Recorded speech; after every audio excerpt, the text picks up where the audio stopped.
There's got to be people in those that were there in these units. A frantic search and rescue underway after a partial building collapse in a residential high-rise early Thursday morning.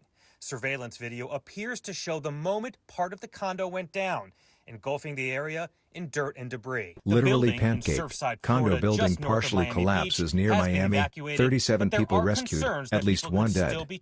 At least one person dead. Dozens missing after part of high-rise collapses in Florida. The building is literally pancaked, Surfside Mayor Charles Burkett says. More than 80 technical and rescue teams are on the scene in Surfside, a few miles north of Miami Beach. Residents seeking to flee the building screamed for help, and some were plucked from the building by firefighters. Gov. Ron DeSantis says engineers are investigating the cause of the collapse, but we won't have the answers immediately. 15 families walked out of the collapsed building on their own, Florida's governor says.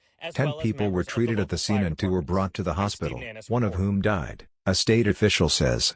Authorities don't know how many people were in the building when it collapsed, nor how many of them were able to flee.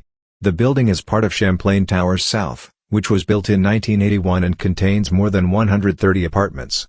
Some are occupied by year-round residents, others are primarily used in winter.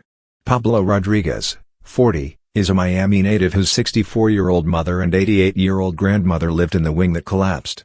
He said that he last spoke to his mom around 7 p.m. last night to discuss the family weekend plans. The grandmother and great-grandmother were going to pick up Rodriguez's son and spend the weekend together. The Piases were vacationing at the Bluegreen Vacations Hotel next door to the collapsed building. Jeff and Penny Piaz, 60 and 56, from Fairfield Bay, Arkansas say they didn't see the building collapse. The Surfside town manager says the search and rescue effort could take a week. Firefighters are shoring up the building and tunneling into the devastation to search for survivors.